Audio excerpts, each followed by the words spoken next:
Hello, myself Abhijeet sir. So आज हम थोड़ी सी बोर्ड लेवल का सैम्पल पेपर करेंगे, राइट? दैट इज CBSE का। राइट, सो इसको ज़रा देखते हैं। तो अगर मैं बोर्ड लेवल की बात करता हूँ तो इस बार का पैटर्न जो है it will be something like this. Okay, so you will have 35 questions overall and it is divided into section A, section B, section C and section D. और सारे क्वेश्चन कंपलसरी हैं और उन कंपलसरी में कोई कोई क्वेश्चन में part भी है, right? So see that. Okay, so let's start with the first one. Okay, पहले MCQs वाले बात करते हैं, उसके बाद हम उसमें जाएंगे। Fine, so let us start with the MCQ part. देखिए इस बार CBSE वालों ने कैसे कैसे क्वेश्चंस दिए हैं। So this the first one. तो अगर मैं फर्स्ट वाला क्वेश्चन की बात करता हूँ तो सो you will see, late us see the first one. Hold on, please. So, according to Coulomb's law, which is the correct relationship for the following figure? Okay. So, Coulomb's law use करके आपको बतानी है कि which of them are correct. Okay, no problem. So, let us see this. So, the big thing is, अगर मेरे पास कोई एक charge है यहाँ पे और यहाँ पे और दोनों के फोर्स इस तरह से दिखाए गए हैं. Now, look at the force, right? If you look at the force, then you will find कि they are opposite in nature. ये बिल्कुल उल्टा है आपस में, और ये तभी पॉसिबल है जब एक पॉजिटिव हो और एक नेगेटिव हो. You can change the signs also. Okay, so one might be positive, one might be negative. It has to be because तभी attraction होगी, force of attraction. Okay, तो अगर मैं Coulomb's law को use करता हूँ, if I use Coulomb's law, then what happens? F is equal to some constant K, Q1 Q2 divided by R square. Okay, so one of them, if you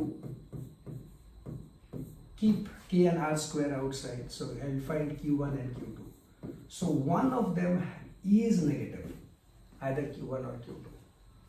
So we are interested only this Q1 and Q2, and one of them is negative, and negative mathematically means it is less than 0, and therefore I will go with this second one.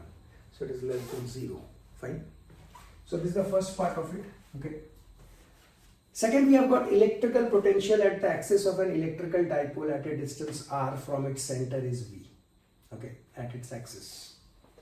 Then the potential at the point at the same distance on its equatorial line is. So on its equatorial line. So it's simple.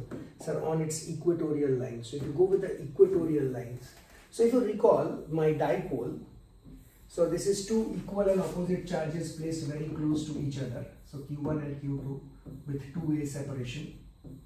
This is kept in this way. Okay. इस dipole में चार चीज निकालते हैं हम, दो electric field और दो पोटेंशियल. ठीक है. So is asking of potential over here and that too on this axis, and therefore इस एक्सिस में आप कहीं पे भी जाएंगे V आपकी 0 होती है, और इसके पीछे कारण ये होती है कि this potential is a scalar quantity, and if it is a scalar quantity then in that case they are simply added, right? Scalar quantities are simply what added, is not like vector, it's a scalar quantity. तो इधर का असर और इधर का असर में अगर जोड़ता हूँ तो this is negative and this is positive, and simply I will add them up and they will cancel out and it will produce 0. So I will go with this 0. Okay, fine. So let us see the next one. अगर मैं next वाले में जाता हूँ तो क्या है? So ये क्या है देखते हैं जरा. Let us see the next one. तो इसको थोड़ा सा हम बड़ा कर लेते हैं पहले. Right. Now let's see. Now have a look. Oh no, एक मिनट होल्ड करना प्लीज. सेटिंग्स वाला बात जो है ना, ये बहुत डिस्टर्ब करता है हमें. But anyhow we have to do it. Now look at this. Now if you look at this question, ये क्या कह रहा है? A temperature T depends on resistivity of the material A and resistivity of the material B is represented by the figure A and B respectively. Identify the material A and B. तो identify the material ही तो कुछ भी हो सकता है. अच्छा, option पढ़ते हैं. Material A is copper and germanium. Okay, so they are nichrome and germanium. So look at the materials. Okay, let us see the materials first. Okay, so if you look at stress on the material first, we have copper, compared with germanium. So this is a good conductor, this is a semiconductor. Germanium, a semiconductor and a copper, so reciprocal of these two. Nichrome, now nichrome is a resistive में हम use कर सकते हैं certain impurities डालने के बाद, but वो ये वाली doping वाली impurity नहीं है ये, alloy के part है. Then you have got germanium, semiconductor, copper and nichrome again. Okay. All right. So what is this graph? Now first of all try to understand, right, the meaning of this graph. So कभी भी meaning graph की जाननी होती है तो सबसे पहले देखना पड़ता है हमें axis क्या है. So अगर मैं इस फिगर के axis की बात करता हूँ तो in this case we have got rho and t. So you have to basically get the relation between rho and temperature. So these are the two concerned part, rho and temperature. और rho कहाँ से आती थी? If you recall, R is equal to rho L by A. So if you recall, R is equal to rho L by A. Fine? Okay, sir. And therefore, थोड़ा सा इधर कर दे रहा हूँ मैं. Now, therefore, now let us see this now. So R is equal to rho L by A. So R is equal to rho L by A. So in the first case, what happens, right? With respect to temperature. So with respect to temperature, as the temperature increases, so as the temperature increases, figure A, this is figure A or 1, whatever you say. 1. Now, as the temperature increases, the resistivity decreases. So the resistivity decreases. So that means another way of saying the resistance keeps on decreasing. Another way of saying that directly proportional है. Resistance घट जाती है and therefore the resistance will decrease. Now when it happens, कहाँ ये होता है? Temperature बढ़ाने से उसकी resistance जो है वो कम हो जाती है. सर ये तो semiconductor है. This is a semiconductor. Clear? Due to the increase in temperature, the resistivity decreases. That is what is called negative temperature coefficient बोलते थे हम. क्लास में मैंने बहुत बार बताया. Now, when you talk of figure B, now when I live sessions में भी ये discuss किया था हमने, same questions repeat कर दिए हैं with the graph. Then if you look at the second figure, I find कि मेरी जो resistivity है वो एक exponential increase है. That means temperature increases तो rho भी increases and therefore resistance also increases. Temperature बढ़ती है तो temperature अगर बढ़ेंगे हम तो हमारा जो resistance है वो बढ़ती जाती है. तो internally the kinetic energy increases, collision ज़्यादा होती है और ये होती है हमारे मेटल में और ये हमारी होती है मेटल में. So I will go with figure A which is a semiconductor and figure B which is a metal, right, which is a metal. तो चार ऑप्शन में से ज़रा देख लिया जाए. So A is a copper, good, it's a metal, and B is a germanium. Okay, so I will go with the first one. But फिर भी मैं पढ़ लेता हूँ एक बार. A is germanium, no, A cannot be germanium, B cannot be germanium. Copper and both of them are metals, and as a result both will have the same property. So as discussed earlier, so this will only be your part A, right? So this will be your A में आप टिक करेंगे. Very good. So this is the part. ये अच्छा था. ये हमने वैसे class में किया है, ठीक है, ये हमने क्लास में किया है. Okay. Now let us see what happens over here. Now ये क्या चीज है? Let us see this. Okay, so let us see this. Okay. Two concentric coplanar circular loop P and Q have their radii of ratio 2:3. Loop Q carries a current 8 ampere, 9 ampere in the anti-clockwise direction for the magnetic field to be 0 at the common point. Okay. तो यहाँ पे मेरे पास दो loop है. यहाँ पे मेरे पास दो लूप है. Okay, so I have got two loops. Have a look. So one in this fashion, another one in this fashion. और इनका रेडियस बोल दिया गया आपको. इनकी रेडियस आपको बोल दिया गया है of P and Q have their ratios. Loops are having their radii 2. तो डेफिनेटली ये मैं एक 2x ले लेता हूँ, इसको मैं 3x ले लेता हूँ. So the radius is known to you, and P and Q, and the Q currents are in a anti-clockwise. So anti-clockwise. So you take this anti-clockwise. So 9 amperes in anti-clockwise, right? So you have to see this now. Which one you are? P is first. तो यहाँ पे भी 2 वाला जो होगा वो P वाला होगा. So this is my P loop and this is my Q loop. And now he is saying Q carries a current of 9 ampere, तो इसलिए मैंने इसको 9 एम्पियर दिया है और वो भी काउंटर क्लॉकवाइज, माने इसको ऐसे फ्लो कराएंगे. Okay, for the magnetic field to be zero at the common centre. Okay, so the common centre lies over here. So the common center lies over here. So the common center lies over here. ये है common center. तो अगर मैं इसको देखूँ तो मेरी ऐसा डायरेक्शन में करंट जा रही है, तो the magnetic field is outward और इसको जीरो करनी है. This is what is zero. Zero या फिर कांस्टेंट होनी चाहिए. क्यों कांस्टेंट होनी चाहिए? बिकॉज ये अगर ऐसे घूम रहा है मैग्नेटिक फील्ड आउटसाइड, तो in that case P has to rotate in this way so that it वो कट जाए आपस में. सो एक क्लॉकवाइज होगी, एक एंटी क्लॉकवाइज. तो इतना बात तो पक्का है कि अगर ये एंटी क्लॉकवाइज है तो इसको क्लॉकवाइज होनी है, राइट. लेट अस से I2, राइट, इसको क्लॉकवाइज होनी है. ये अगर मैं 9 ओम क्या बोला था, सॉरी 9 एम्पियर क्या बोला था, इन्हें anti clockwise. So this anti clockwise, so this has to be in this direction clockwise, then only it will cancel out. So you can see the figure, the outer surface is in this way and the inner will be this way. तो अगर आप ठीक से देखें तो एक बार आपकी thumb अंदर की ओर जाएगी, एक बार आपकी थंब बाहर की तरफ आएगी, then only they will cancel out and the net result will be 0. तो ये होनी चाहिए हमारा, ठीक है. और so that the B is to be 0. तो actually 0 किसी एक पर्टिकुलर लूप की वजह से नहीं हो रही है, ये 0 हो रही है कैसे? both of them are producing same electric field और उनकी रेडियस दे रखी है. तो हमको सबसे पहले जानना पड़ेगा सेंटर ऑफ द लूप में बी क्या होती है, राइट. तो सबसे पहले हमको जानना पड़ेगा सेंटर ऑफ द लूप में बी क्या होती है, राइट. सो इस काम को करने के लिए क्या करेंगे हम, राइट. इस काम को करने के लिए वो क्या था फॉर्मूला बताओ, mu naught I upon 2r. Mu naught I upon 2r. आर कभी कभी कोई बहुत सारा बुक उसको ए भी ले लेता है, ठीक है. So in this case what we find is my B is proportional to my I by R, you can say I by R, and therefore what we use is B in both the cases has to be same. One only the difference will be one will be inward and another will be outward. So अगर मैं B at for P is बराबर to B at Q कर दूँ तो मेरा answer आ जाएगा. और इस काम को करने के लिए हम क्या करेंगे ना, इस काम को करने के लिए हम क्या करेंगे, now use that format, and that format is nothing but B. So that B will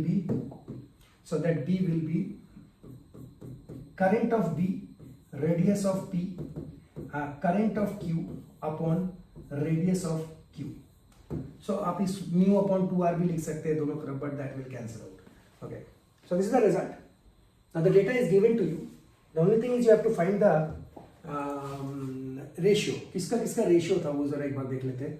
for the magnetic field to be 0, the loop current this. Okay, so what should be the common product, loop P must carry. So loop P, I have to find IP then. I have to find IP. Okay, very nice. So I have to find IP. So I have to find IP. Now where is the figure? Now this is the figure.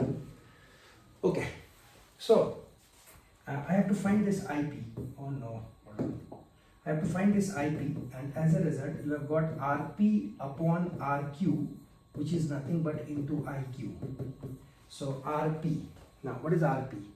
So if you look at the ratio is given to you, and the ratio is given to you. Okay, so RP का जो ratio है, RP P में जब जाएंगे मैं, that is 2x, और Q की जो radius है, that is equal to 3. They are in the ratio. Okay, into the current that is flowing in Q is 9. So if you cancel this out with x goes off, this goes off with 3. Is it 6 amperes? Right? Is it 6 amperes? Is it 6 ampere होना चाहिए वैसे तो, right? It is 6 amperes in a anti-clockwise direction. Correct sir. ये third वाला आप देख सकते हैं.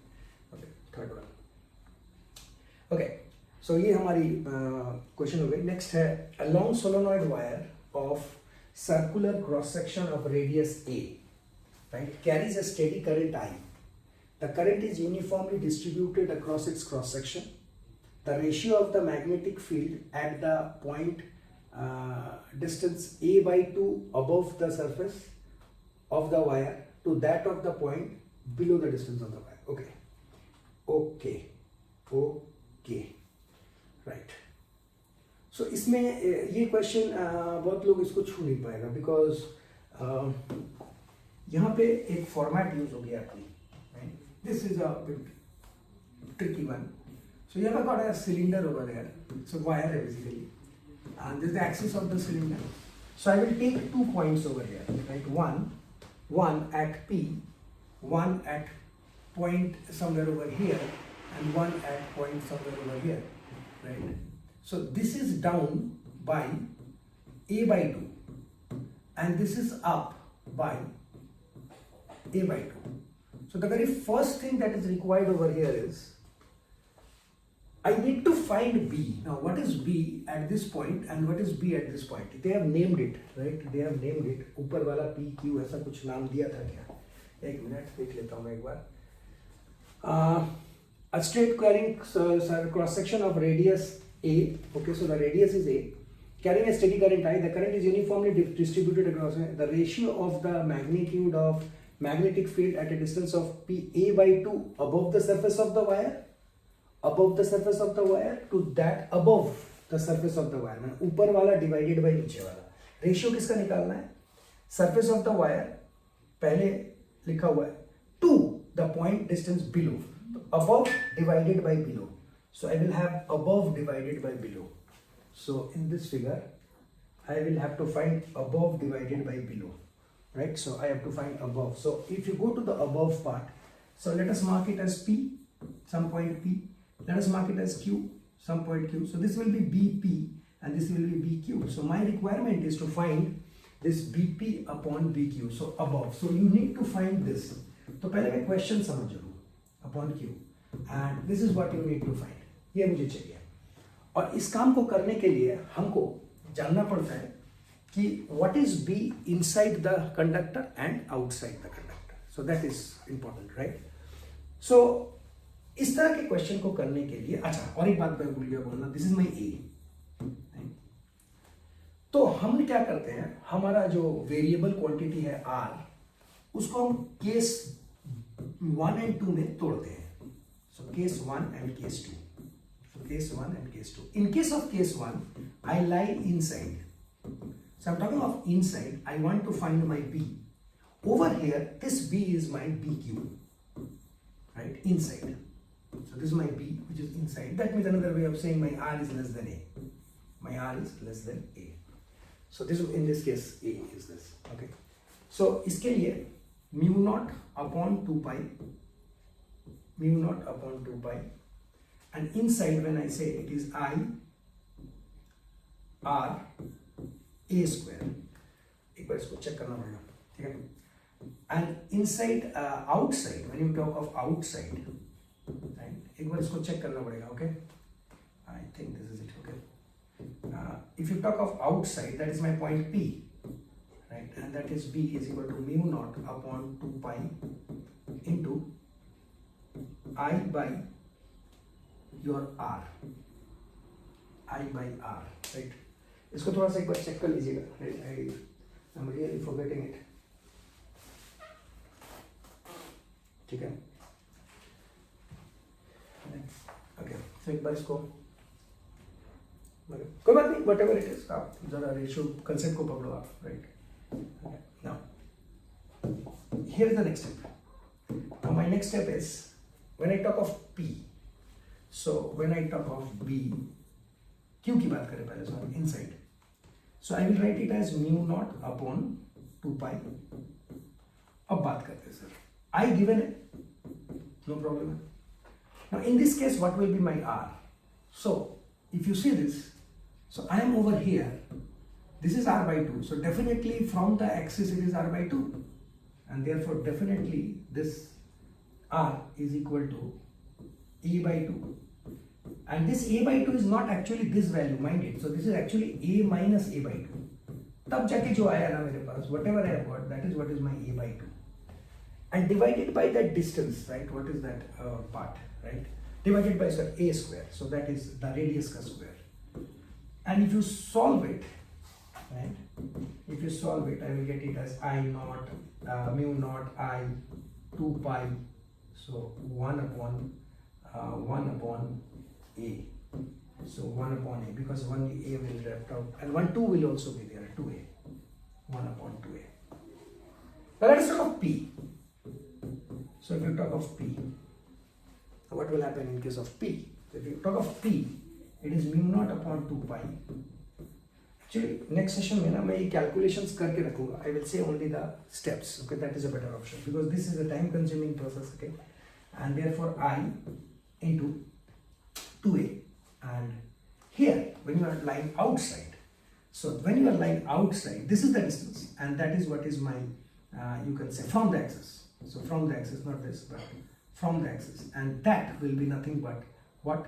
So ये मेरा already a था और मैं ऊपर गया हूँ a by 2. So that is a plus a by 2, and this is nothing but your 3a by 2, and therefore यहाँ पे मेरी एक्सप्रेशन की जो r की रिजल्ट है वो है 3a by 2. 3a by 2. Now check this out. अब कितना बचा? Mu naught, okay, I 2 pi. मैं इसको छेड़ाऊँ नहीं हूँ because this will cancel out. What I am left with is 2 by 3. 2 by 3a. 2 by 3a. और हमें bp upon bq चाहिए. As discussed earlier, this is what is the requirement. And therefore, if you look over here, अगर मैं इसकी बात करता हूँ, तो मैं यहाँ पे देख सकता हूँ कि mu naught I upon 2 pi, mu naught I upon 2 pi दोनों में है. मैंने इसलिए उसको टच नहीं किया था. 1 by 2a, and this is 2 by 3a. So as this will cancel out, a will cancel out. ये ऊपर में 3 चली जाएगी और नीचे में 4 आ जाएगी. Is it 3 by 4? 3:4 the ratio. Please check this one. 3:4 or 4:3, whatever. एक बार ये आंसर चेक कर लीजिएगा क्या है ये, किसके साथ किसको ये पूछा था. What was this? This was the question along so long. Yes, you have got both. So be careful in this 3 by 4 or 4 by 3 में, right?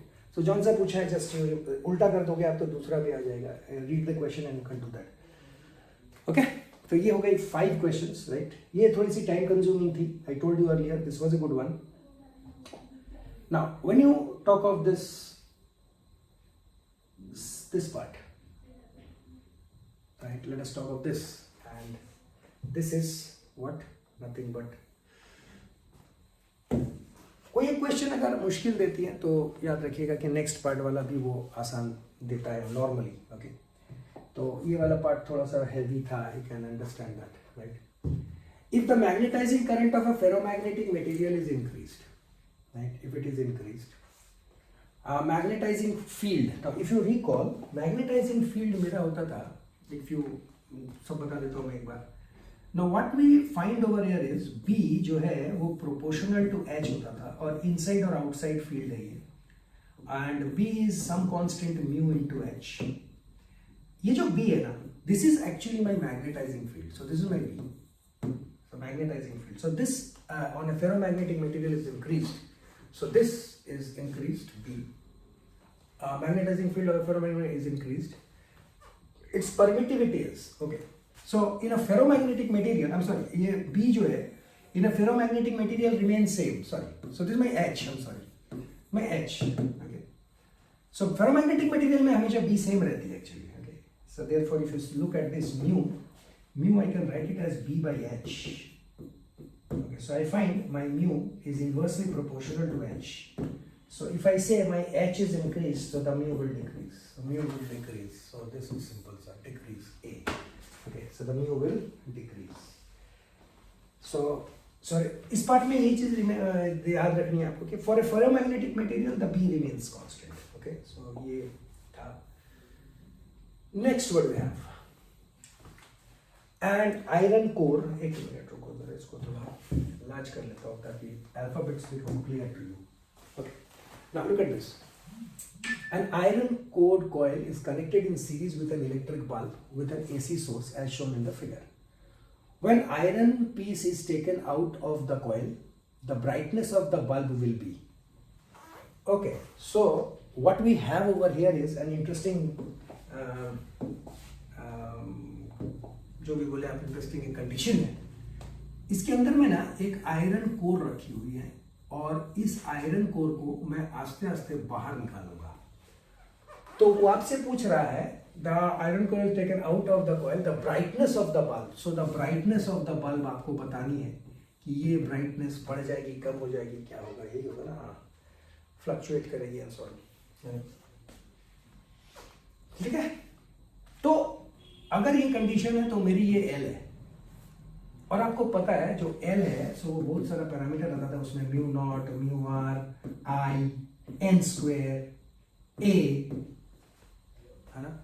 And here we find my L is proportional to my mu R, right, permeability. Iron को अगर हम आगे पीछे जब करेंगे इसकी permeability में क्या हो जाएगी, कम हो जाएगी। आपको याद होगा ये बहुत बड़ी वैल्यू हो सकती है, छोटी वैल्यू, ये लगभग 10 से शुरू हो जाती है और 10,000 तक जाती है, might be above that also. So अगर मैं उसको निकाल ही देता हूं तो उसका असर ही कम हो जाती है। So this becomes what, it reduces. The main concept is this mu r will reduce when coil is taken out, when coil is taken out. जब कॉइल को बाहर निकाल लोगे तो ये घट जाएगी मेरी, और अगर म्यू आर घट गई तो मेरा एल घट जाएगा, मेरा एल घट जाएगा, clear, and L will reduce. Very nice, okay. तो अगर एल घट गई तो मेरी जो इंपीडेंस है इंडक्टर की, जो ओमेगा एल होती है, याद रखना, एल घट गई है, L has reduced, so my impedance will reduce. Current opposed by the inductor, impedance reduced. In this case, inductor impedance actually AC शब्द है, okay, in case of AC we normally use it. So this will decrease, and I know if I consider this as V is equal to I into overall impedance Z, जिसमें ये bulb की resistance भी count होगी, and therefore what I find my current to be as V upon Z, that can be written as under root of bulb का resistance let us say RB square plus XL या फिर Z का square, या फिर omega L is better option, so omega L is much better option। तो omega L अगर घट जाती है मेरी करंट जो है ना वो बढ़ जाएगी, so the current will increase, you see, the current will increase, okay, so the current will increase, current बढ़ गई, and as a result जब ये रॉड को आप बाहर करोगे ना तो व्हाट हैपेंस इज कि ये बल्ब की जो करंट है वो बढ़ जाएगी। करंट से आप वो भी कर सकते हो, पावर जो निकल के आई, power is equal to V I, so power consumption of the bulb will increase, and therefore the piece is taken out, the brightness of the bulb will increase. So पूरी मेथड देखो आप, पूरी steps को देखो आप, mu R बढ़ी, L बढ़ गई, एल बढ़ने से मेरा जो ओमेगा एल है वो बढ़ गई, और अगर ओमेगा एल बढ़ गई तो करंट जो है, राइट, वो ओवरऑल करंट जो है मेरा, सॉरी ये ओमेगा एल है, तो ये तो बढ़ने वाली बात है, तो करंट विल इंक्रीज। ये हमारा पूरा चेन है, सारा करंट बढ़ जाती है और ये ग्लो करती है, right, it glows. But in this case what happens, हमारी जब इंपीडेंस कम हो गई तो जब मैं अगर मैं कॉइल को बाहर निकाल देता हूँ वो आयरन कोर को, in this case mu r घट गई, एल घट जाएगी, ओमेगा एल घट जाएगी, एल की वजह से ओमेगा एल घट जाती है, और आई लेकिन क्या हो जाता है sir, I sir as a result अगर ये बढ़ती, ये घट जाएगी, sorry, so this will decrease and this will increase. So current is inversely proportional to impedance, actually you can see this relation, right. So इसमें आपको क्लियर दिख रहा है, करंट के में ये नीचे आती है डिनोमिनेटर में, तो ये बढ़ती है तो करंट घटती है, ये घटती है तो करंट बढ़ती है। इन दिस केस हमारा सेकंड वाला केस है, ये वाला केस है हमारे लिए, फर्स्ट वाला नहीं है।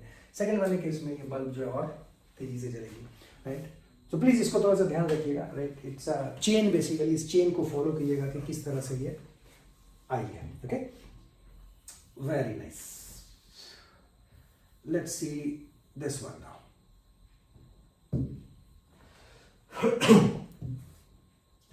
So which of the following statement is not true about the properties of electromagnetic wave? Okay, so which of the properties are not true? ये बड़ा पॉपुलर सा क्वेश्चन होता है आजकल, मैंने बोर्ड वाले ये ना 4 ऑप्शन दे देते हैं, लगभग चारों ऑप्शन एक जैसे दिखते हैं और आपसे पूछते हैं कि कौन सा सही है कौन सा गलत है, right. These states do not require any material medium for its propagation. बिल्कुल सर, they don't need. ये दीवार वार सबके अंदर से बिल्डिंग सबके अंदर से ये निकल जाती है, तो बिल्कुल सही बात है ये कि इनको किसी भी चीज़ की ज़रूरत नहीं पड़ती है. So definitely sir this is true. अच्छा, एक बार क्वेश्चन पढ़ लीजिएगा अच्छे से. Which of the following is not true. ना, नॉट ट्रू कंफ्यूज करने के लिए नहीं गया. नॉट ट्रू का मतलब होता है फॉल्स. तो इनमें से कौन सा फॉल्स है ये बताइए आप. This is true, right, this is true. Both electric and magnetic field attains the maximum and minimum vectors at the same time. बिल्कुल सर, बिल्कुल सर. अगर आप थोड़ा सा याद करें, अगर आप थोड़ा सा पीछे जाएं, तो मैं आपको बार बार क्लास में बोलता हूं, एक इलेक्ट्रिक फील्ड ऐसे जाती है और दूसरा बिल्कुल एकदम चिपका के ऐसे जाती है. Look at this. So they have to meet over here, over here, over here, over here, और ये इस तरह से मूव करेगी, राइट. सो आप बिल्कुल देख सकते हैं, आप ग्राफ में भी अच्छा दिख रहा है, वो एकदम एक स्टैंडिंग है, एक स्लीपिंग है. They has to be 90 degree, they meet at the corner. So this is always true. The energy in the electromagnetic field is divided equally between the बिल्कुल सर. जो एनर्जी आएगी आपकी, overall energy that is required will be divided by this. तो बचता मेरे पास 40 है. फिर भी पढ़ लेते हैं. Both electric and magnetic. No sir, parallel. No sir, they are not parallel sir. They are perpendicular sir. They are perpendicular. Look at the graph. Okay, so ये एक factor है. They are perpendicular. Now next है. A rectangle or a square or circle and ellipse loops all in the x and y plane are moving out of a uniform magnetic field with a constant velocity v. The magnetic field is directed along the negative z-axis direction. The induced EMF produced by this is this. Okay. These loops out of the field region which not remain constant for this. Okay, sir, कैसा loop है मेरे पास. तो मेरे पास क्या है कि मैं आपको क्वेश्चन बता दूं, राइट. बड़ा सा एक समझना पड़ेगा सर. रेक्टेंगल है, स्क्वायर है, सर्कल है और इलिप्स है. तो ये तरह तरह के मेरे पास लूप्स है. ओके, ये तरह तरह के मेरे पास लूप्स है. अब इनको मैं एक मैग्नेटिक फील्ड के अंदर इस रफ्तार से निकाल रहा हूं. तो आपसे पूछा गया है द इंड्यूस्ड ईएमएफ बताएं आप. ओके सर, आपसे पूछा गया है. 4 तरह का शेप है, भूलिएगा नहीं. Rectangle, square, circle, ellipse. Okay, very nice. तो प्लीज कंसंट्रेट ओवर हियर. पहला बात, ये क्या इतना सब कुछ बोलने की कोशिश कर रहा है. देखिए, पहला बात है, मेरे पास एक ऐसा क्या कहते हैं वो मैग्नेटिक फील्ड है, और इस मैग्नेटिक फील्ड के अंदर में मैं क्या करूंगा. इस मैग्नेटिक फील्ड के अंदर में मैं इस मैग्नेटिक फील्ड के अंदर में मैं इस मैग्नेटिक फील्ड के अंदर में 4 तरह का शेप इसके अंदर में एक एक करके निकालूंगा. Now first will be my rectangle, then I will go to the square, उसके बाद क्या, circle, and then I got an ellipse. तो ये 4 शेप एक एक करके मैं इसके अंदर डालूंगा और ऐसे करते करते हम निकाल देंगे. तो EMF कितनी इंड्यूस होगी ये पूछ रहा है आपसे. तो EMF induced is nothing but कितना फ्लक्स चेंज होगा. EMF induced is nothing but flux change कितना होगा. और flux change कैसे पता चलेगा. B is equal to flux per unit area and flux is equal to B into A. Now B is constant over here जो मुझे दे रखा है, लेकिन एरिया इसको देखना पड़ेगा. बड़ा अच्छा क्वेश्चन है यार ये तो. हाँ, चलो देखते हैं.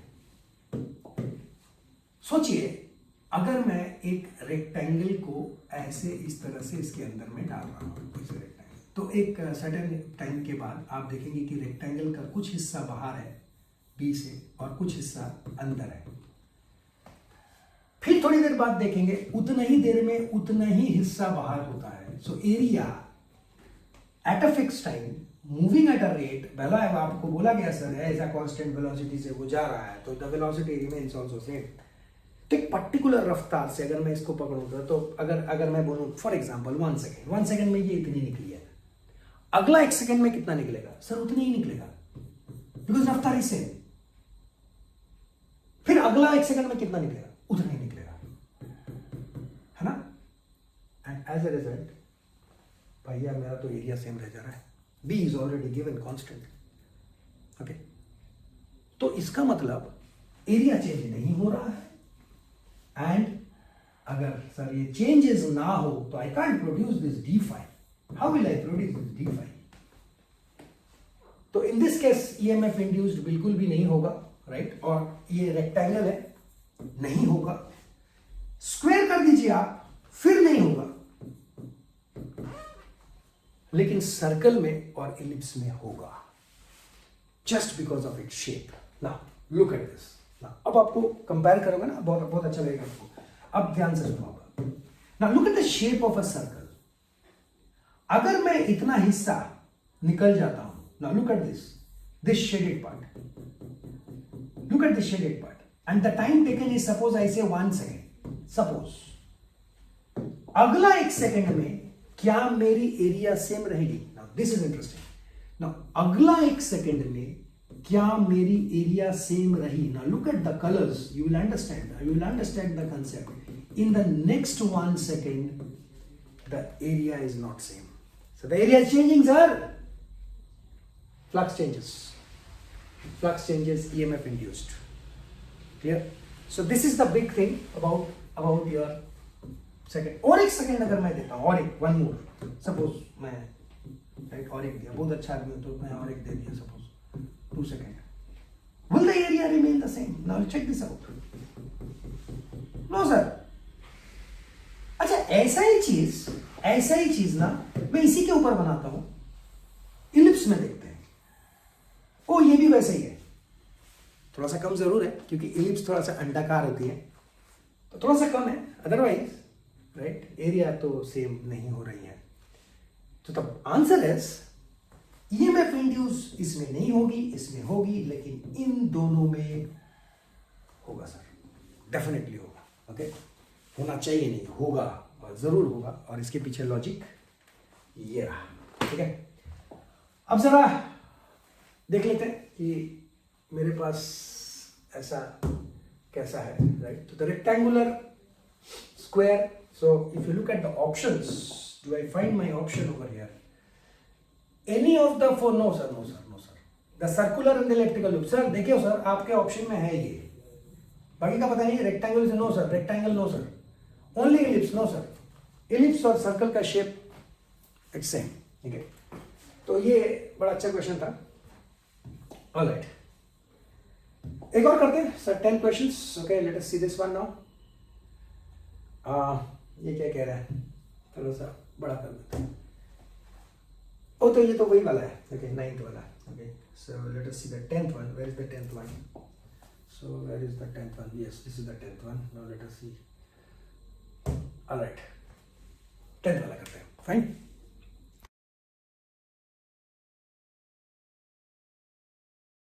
Number 8 में, question number 10 में जरा,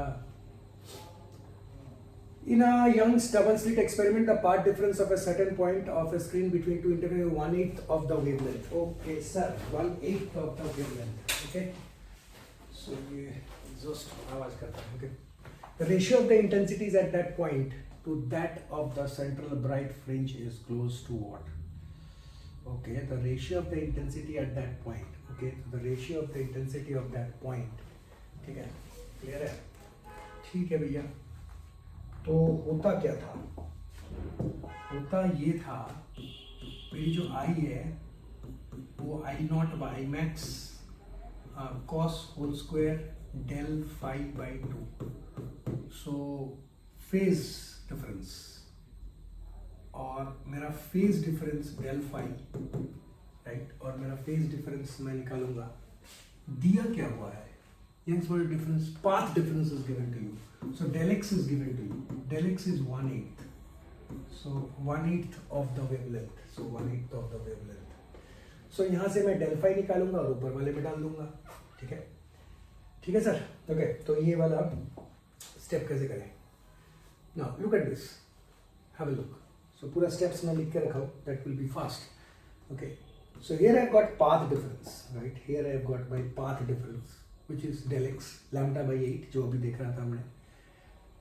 here I calculated my phase difference, that is 2 pi upon lambda into del x. So this is the relationship between a phase difference and path difference. उसको यूज करके मैं del phi निकाल लिया, and that is pi by 4, and you just put it over here, just you put it over here. और अगर मैं इसको डालता हूँ डेल फाई को इसके जगह पे, सो दैट बिकम्स 4 into 2 8, और उसको सॉल्व कर दीजिए, you will get your answer. So this is was simple. If you know the formula you can do it, otherwise आप छू भी नहीं पाएंगे. क्लियर? अच्छा, ये क्या कह रहा है? ये कह रहा है the work function of a metal surface is 2.14 eV. The threshold wavelength of this metal surface is कितना? Okay, threshold wavelength.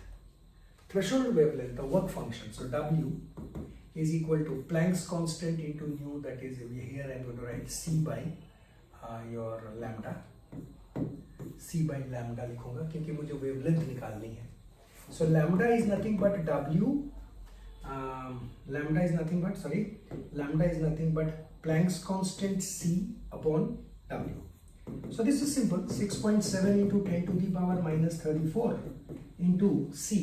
That is 3 into 10 to the power 8 upon W, and work function is given to you.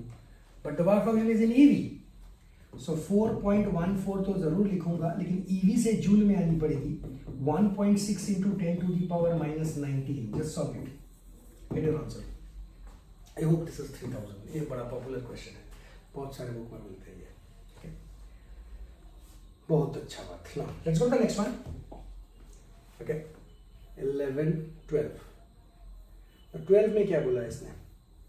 12 में बोला है हमको कि the radius of the innermost electron orbit of a hydrogen atom is this. This is this. ये तो वही वाली question है सर. ये तो कोई भी बुक खोल लो आप, ये वाली क्वेश्चन आपको मिल जाती है ना. So what I use over here, right? What I use over here now. So what is given to me? The radius of the innermost orbit R. So the innermost orbit R1 is given to you, and that is nothing but 5.3 into 10 to the power minus 11 meter. And if you talk of any radius R, that is initial radius into n square. So it is directly equal to the n square basically. और हमें क्या चाहिए? 3 चाहिए. Here my n is 3. So it is pretty simple. R3 is nothing but 5.3 into 10 to the power minus 11 metre में है ना? हाँ बिल्कुल है. और n का स्क्वायर इज 3 का स्क्वायर. n का स्क्वायर इज 3 का square, and therefore and you can get your answer in the radius form. Metre नहीं है आंसर, तो कोई चेंजेस की जरूरत भी नहीं है. The next part is which of the following statement about nuclear force is not true? Okay. Nuclear force मतलब इलेक्ट्रॉन, प्रोटॉन, राइट, ये सब मिला के. Okay. Nuclear force between two nuclei rapidly falls rapidly to zero as their distance is more than few femtometer. Now femtometer is 10 to the power, बिल्कुल सही बात है. ये इतनी छोटी है, और अगर आप दूर इससे ज्यादा चले जाओगे तो सर कोई फायदे का होता नहीं है sir. So which of the following statement is not true? So इसे this misleading, not true directly लिखता सर फॉल्स. फॉल्स कौन सी है बताइए, है ना? So this is true sir. The nuclear force is much more weaker than the coulombic force. Sir undoubtedly sir, the nuclear force is weaker नहीं, nuclear force is always stronger. Nuclear force हमेशा stronger होती है. Okay, तो इसलिए बिल्कुल clear बात है. The nuclear force is, this is false sir, this is false. Okay, this is false. एकदम ये वाला पार्ट है जो गलत है. ये वीकर नहीं, ये स्ट्रॉन्गर होगा. Good. Let's see the next one. Okay, this was question number 13. Alright, question number 13. 14 कहाँ गया? अरे बाप रे, this is 14. Okay. If 14, if the reading of the voltmeter V1 is 40 volt, then the reading of the voltmeter V2 is, कहाँ figure? अच्छा figure दे रखा है. Okay fine sir. अगर V1 की रीडिंग 40 वोल्ट है, तो इसकी रीडिंग कितनी होगी? This is the question. Okay sir, it has got inductor and capacitor and this is the voltage, applied voltage V. So let's convert it into RMS first. पहले मुझे इसको RMS में ले जानी पड़ेगी. तो V is equal to 50 √2 divided by √2, and that will be nothing but 50 volts. हमको पता है जो ओवरऑल वोल्टेज होती है that is under root of V of the this the resistor and you can say this as V2, ये VR के जगह पे V2 and it is a combination of inductor and capacitor, so you can write it as VL minus VC का whole square, which in totality is given as V1 and you can write V1 square. So this is pretty simple. So this is 50 का squaring both the side कर दिया मैंने. V2 मुझे पता नहीं है लेकिन मुझे V1 पता है and that is 40 का square and therefore you can calculate your V2 and that is 2500 minus 1600 and that will come out to be as 900. V2 is equal to 30 volts. V2 is equal to 30 volts. ये NEET में भी इस तरह का एक बार पिछले last time question आया था फॉर द सेम. उस नीट में ये 3 वोल्टेजेस दिए हुए थे. Formula remains the same. Okay fine, बहुत अच्छा बात. Now let us go to the next one. So the electrical potential as a function of distance x is shown in the figure. बहुत अच्छी बात. तो electrical potential as a function of distance is shown in the figure. Lovely. The graph of the magnitude of electric field E as a function of x is okay. Now this is a good one. This seems to be a good one. Okay. Graph का axis देखो पहले. Graph का axis आपको बता रहा है it's a graph in which you have got V and X और आपको यहाँ पे जो दी हुई है वो सारे E है. तो first of all what is the relation? The relation is E is equal to, so the relation is E is equal to minus of dV by dx. ये रिलेशन है. ओके, बहुत अच्छी बात. जब मेरा X 0 से लेके 2 units metre centimetre whatever right इसके बीच में रहता है तो मुझे एक ऐसी लाइन लिखती है जो ओरिजिन से पास करती हुई जाती है. जो भी लाइन ओरिजिन से पास करती जाती है उसकी इक्वेशन होती है y is equal to some constant kx. Because y intercept यहाँ पे 0 है. बिकॉज y इंटरसेप्ट क्या हो जाती है? 0 हो जाती है. तो and from our example I can say मेरा तो y नहीं है, मेरा तो v है. मेरा तो x नहीं है, मेरा तो मेरा यहाँ in this case you have got x and that is capital X. Let us x. हमको E चाहिए तो minus of dv by dx and that will produce minus of d by dx किसका? kx का. And I get a constant with a negative sign. So electric field मेरी constant होगी minus के तरफ जाने वाली. मतलब मैं अगर ग्राफ बनाऊं तो it has to be something like this minus के. ऐसा होना चाहिए. किसी में है? किसी में है? सर एक नंबर में है, एक नंबर पे है और मैं आपको बताता हूं यही आंसर है बिकॉज और किसी में ये ऐसा नहीं है. सो एक बार में आंसर आ जाती है. लेकिन बोलोगे नहीं सर और अगर कुछ और होता तो suppose this would have been something like this right. ये आगे जाके ऐसे जाके फिर ऐसे कर दिया हो तो फिर आगे भी करनी पड़ती. बट ठीक है, हम अभी उसके बारे में बात नहीं कर रहे हैं. हम will check all the conditions. Okay, now this becomes flat. So in this case जब कोई लाइन ऐसा फ्लैट हो जाती है that means I am now talking of 2 से लेके x की वैल्यू 4 तक and in this case what you write is v is some constant. So if you come over here this is my some constant k. Okay, और अगर मैं इसको differentiate करता हूं dv by dx माइनस का, so that is what is my e if you don't forget that and that is my some constant. सो यहां तो x है ही नहीं, डेरिवेटिव x नहीं है सर. 0 कांस्टेंट की डेरिवेटिव 0 होती है और ये 0 हो जाएगी और बिल्कुल सर 2 और 4 के बीच में आप 0 देख सकते हो. ये नेगेटिव देख सकते हो आप. अब ये 2 केस हो गए तो हम अब तो ऑलमोस्ट मैंने 99.9% हम श्योर है यही है. बट स्टिल मैं तो आपको दिखाना चाहता हूं कि देखिए अगर थर्ड वाला होता तो क्या होता. ना थर्ड वाला बड़ा इंटरेस्टिंग है. ये लाइन जो है ये नीचे की तरफ गिर रही है ऐसे. So that means if you want to write the equation of this straight line, y is equal to mx plus c, but I will say this as negative because it's coming down. It is this line is basically what? Nothing but of second quadrant or fourth quadrant लेके बनती है and this becomes negative. And in this case I will write it as 1 slope negative with an x plus some constant. And if I differentiate this d by dx with a negative sign and this will become plus. Now this is interesting, sir. So this is d1, and therefore what I find is now I have got a constant which is only m, so here I have got a constant and that too positive, because ये negative और इसकी formula जो negative होती है उसको वो positive बना देती है and it rises upward. So ये बहुत ही अच्छा क्वेश्चन था, राइट? ग्राफ जिसको ग्राफिकली कंसेप्ट जिसको क्लियर है वही इसके ऊपर काम कर सकते हैं, otherwise it is difficult. Okay sir, so इसके ऊपर थोड़ा ध्यान दीजिएगा. This was good one. Okay, और कहाँ गया? और है कुछ? नहीं है. चलो go to the next one. अच्छा, असर्शन रीजनिंग के क्वेश्चन है.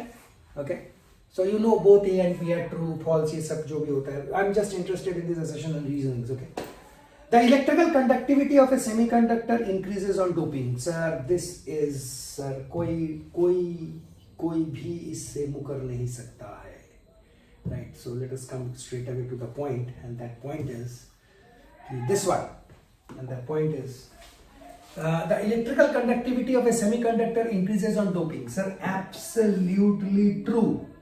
Sir, this is true. But the reason for that is it? Doping always increases the number of electrons in the semiconductor. Number of electrons? क्यों sir? Holes को भी तो करता है. Why electrons sir? Electron oblique holes. तो sir ये तो false है. So अगर A true है और ये false है तो इसका reason तो हो ही नहीं सकता है ना? This is a false statement. So reason cannot be valid. Okay. Accordingly you select sir A is true, but the reason is not correct. But you can write B is false. Right? Reason is false and A is true. Okay. All right sir. और इसी के ऊपर base करके हमारे पास और एक है number 17. Two statements are 11 lesson. Okay. So these are stories. Now come to the main point. Right? The interference pattern observed in Young's double slit experiment. If D is the separation between the coherent sets as well as the distance d of the screen of the coherent source, both are reduced by 1/3. What is the new fringe? Okay, so इसको जरा देखते हैं. what is the new fringe? तो d is different and the reason is fringe width is proportional to d by d. बिल्कुल sir, अगर आप देखेंगे fringe width को, अगर आप कंसंट्रेट करेंगे fringe width को beta, sometimes we also write omega and that is equal to small d upon capital D, लेकिन into lambda भी होती है. तो sir fringe width is proportional to this उसके साथ लैम्बडा, लेकिन लैम्बडा इसका नहीं है. ओके, तो और पहला वाला पैटर्न क्या है? ए इज 1/3. अगर आप दोनों को आप अगर 1/3 चेंज कर देते हैं तो क्या होता है? 1/3 अगर आप सबको चेंज कर देंगे तो क्या होगा? ठीक है सर, कोई बात नहीं सर, इसको थोड़ा सा देखते हैं हम. तो 1/3 अगर मैं चेंज करता हूं तो क्या होगा? सो डी को आपने 1/3 कर दिया और कैपिटल डी को भी 1/3 कर दिया. तो ओरिजिनल मेरे पास क्या थी? Original was my D upon d into lambda. Next this is my b beta and now you have got beta dash and that is d by 3 हो गई है अब ये, कैपिटल d by 3 हो गई है अब ये भी into lambda and therefore d ये 3 भी कट गई सर, ये तो 3 भी कट गई and as a result sir lambda all 1. Oh now this is interesting, beta comes out to be equal to beta dash. And therefore new fringe width remains same. Perfect sir, this is true. This is true sir. But this is not the explanation of this. Right? This is not the explanation of this. The reason is कि values आपने ऐसा ले लिया कि वो cut गया. कभी बहुत सारे आप न्यूमेरिकल में देखा होगा कि वहां पे 1/3 एक बोल दिया है, दूसरा वाला बोल दिया 2 times, 3 times, reduced, decreased, right? ये जो स्मॉल डी है और ये जो कैपिटल डी है, इसके बीच में कुछ भी हो सकता है ना? You make this twice, you make this thrice, you make reduced by 2 times, increased by 3 times. So you can do that. And therefore it has got nothing to do with the second expression. So the reason is not correct. Okay. Very nice sir. Question number हो गया ये 18. So 18 is the last MCQs. 18 MCQs आएंगी जैसे बात हुआ था. तो ये एक MCQ है. The photoelectron produced, so this is a story, right? And then you have got this main part, and that is the photoelectrons produced by the monochromatic light beam incident on a metal surface have to their kinetic energies. ठीक है, the energy of electron emitted from inside the metal surface is lost in collision. Okay. Photoelectrons produced by the monochromatic. Mono is one, chromatic is colors, right? Beam is incident on a metal surface have a spread in their kinetic energy. Correct. So when a light ray falls, right, वो surface को क्या दे देती है, energy दे देती है, और वो kinetic energy जरूर बनती है, उसमें collision takes place. Okay, they start moving and those movement are basically your photo currents. Okay, movement of those carry charges. Okay, ये जो एनर्जी अंदर में आप सरफेस के ऊपर दिए हो आप, ये दो तरह से कंज्यूम होती है. If you recall, one is called the work energy, क्या था, माने वो जो work function, sorry, yes, work function में जितनी एनर्जी लगती है वो कंज्यूम हो जाती है कि इतनी तो चाहिए ही मुझे. और दूसरा जो पार्ट है वो kinetic energy of the electron में चली जाती है. तो बोला है sir, this is correct. The energy of electron emitted from inside the metal surface is lost in collision with the other atoms in the air. Yes, absolutely. This is also true. But the explanation is not valid. Right? The explanation is not valid. Clear? तो ये एक important parameter है इसके लिए. Right? इसको थोड़ा सा ध्यान में रखिएगा कि कैसे कैसे ये हो रहा है. Okay? All right, sir. तो ये हो गई हमारी 18 questions जो हमारे बोर्ड लेवल के लिए बहुत इंपॉर्टेंट है. इसको ज़रूर कीजिएगा इसको, राइट. एक एक लाइन, एक एक वर्ड के ऊपर ध्यान दीजिएगा, right. It takes time to explain. जब आप करोगे तो it will take not more than I think 20 minutes, 25 minutes, वो भी ज़्यादा बोल रहा हूँ मैं शायद.